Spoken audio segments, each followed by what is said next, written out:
Magmamahal na rin ang airfares. Lumundag kasi sa level 19 ang fuel surcharge sa gitna ng krisis sa langis. Yan ang agenda report ni Leanne Bustillos ng Abante.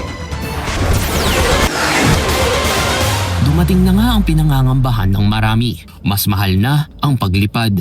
Ito ay matapos itaas ng Civil Aeronautics Board ang passenger fuel surcharge sa level 19 para sa mga flight booking mula April 16 hanggang April 30, 2026. Sa ilalim ng level 19, maaaring madagdagan ng 627 pesos hanggang 1,834 pesos ang pamasahe sa domestic flights, 2,070 pesos hanggang 15,397 pesos naman para sa international flights. Halos 148% ang itinaas nito mula sa naunang level 8 surcharge na ipinatupad noong umpisa ng buwan kasunod ng oil price shock dahil sa sigalot sa Middle East. Ang fuel surcharge ay karagdagang bayarin bukod sa base fare na ipinapasa ng mga airline sa mga pasahero para mabawi ang pagtaas ng gasto sa jet fuel. Dahil dito, nangangamba ang ilang pasahero kung babiyahe pa ulit sila sa mga susunod na buwan.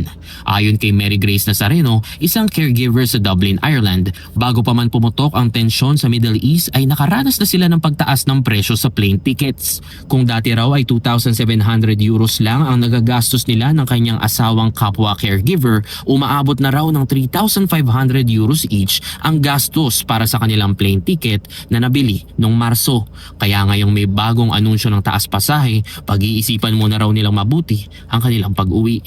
Sobrang mahal, baka hindi na kami makauwi ng Pilipinas kasi yearly na uwi kami ngayon, baka hindi na kami yearly umuwi sa sobrang taas. Naglabas na rin ng pahayag ang ilang airline companies ukol dito.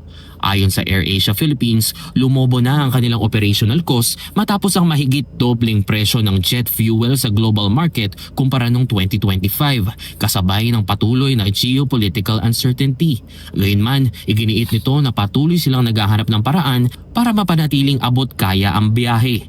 Nagbabala naman ng International Air Transport Association na posibleng maubusan ng supply ng jet fuel pagsapit ng Hunyo, batay sa abiso ng International Energy Agency. Sa isang pahayag, ipinaliwanag ni IATA Director General Willie Walsh na nagsimula ng magbawas ng mga nakatakdang biyahe ang ilang Asian airlines tulad ng Philippine Airlines at Cebu Pacific at posibleng sumunod din ang mga airlines sa Europa.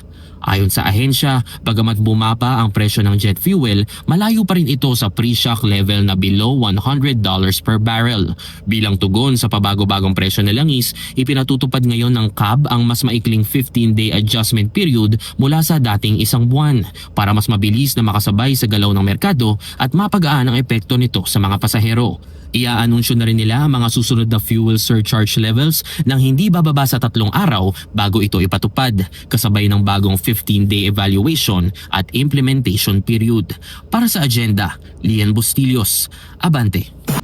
Manatiling nakatutok sa Bilyonaryo News Channel. Sumubaybay sa aming social media accounts at mag-subscribe sa aming YouTube channel para sa mga bago at eksklusibong balita.